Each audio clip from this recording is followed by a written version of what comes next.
Yeah, so the rain's going to finish up here soon, especially across the Mississippi River as this cold front continues to surge to the south and east. Low pressure going to continue tracking off to the northeast. Still a lot of heavy rain from Louisiana all the way into Alabama. And temperatures this morning relatively mild, currently at 63 here in Greenville, 60 in Pine Bluff, 57 in Clarksdale. And the further east you go, the cooler temperatures have been. Oxford, Tupelo, both in the 50s this morning. Now for Greenville, again, 63, but check out this wind, 28 miles per hour from the south. We are under a wind advisory, so you can expect windy conditions for the rest of the day. As for Greenwood, winds only at 11 miles per hour, but they will be gusty throughout much of the afternoon. Temperatures currently right at 60, and the temperature trend through the next week, 70 today, 66 tomorrow, which is about 15 degrees below average, or average high around 80 this time of year. But as we go into the middle of next week, we return to the 80s very slowly, so it's going to be a cool week. But as we get into next week, the heat will be back on.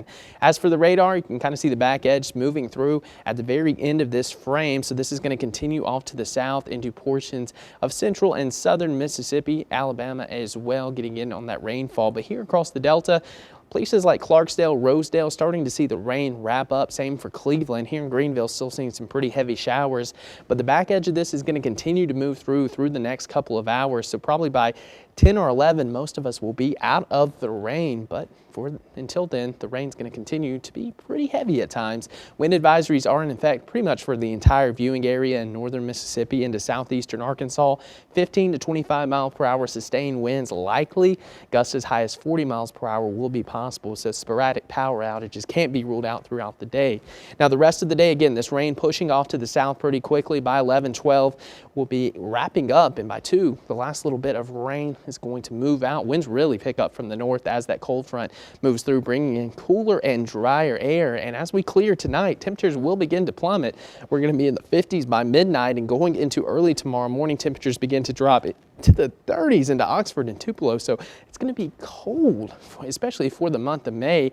And waking up tomorrow morning, it'll likely be in the low to mid 40s across the Delta before we see that sunshine return, warming those temperatures back up into the 60s throughout the day. There will be a nice northeasterly breeze, not as windy as today, but still going to be breezy tomorrow. And the rain chances for the next 6 days, pretty much nada. Don't expect too much in the way of rain. It's been a relatively calm May. Today's really the first substantial amount of rain we've had, which is reflected on our river levels. The Yazoo currently well below flood stage level and going to stay that way through Wednesday. As for the Mississippi River, the gauge reading about a foot below flood stage level as of today, expected to fall another half a foot between now and Wednesday. For the rest of the day, periods of heavy rain, a few strong storms possible in the South Delta. Winds really going to pick up from the north later on at 15 to 25 miles per hour sustained. High is going to be in the upper 60s from Cleveland up to Clarksdale. So again, about 10 degrees below average for this time of year. Tonight, lows of 46, clearing skies and breezy, cooler. And along the I-55 corridor and eastbound, temperatures may even dip into the upper 30s, but it's going to be in the 40s. So it's going to be quite cool tomorrow morning, mid-50s or mid-40s for those communities along the Mississippi River. As for tomorrow, mostly sunny skies. It is going to be a nice cool day, so it's going to feel more like fall than spring. And as we go into tomorrow, we're generally looking at upper 60s the further north you head, and then mid-60s for the rest of the Delta from Yazoo City over to Carrollton. 7-day forecast looking calm after today, gradual warm up heading into next week. Mother's Day looking perfect with plenty of sunshine.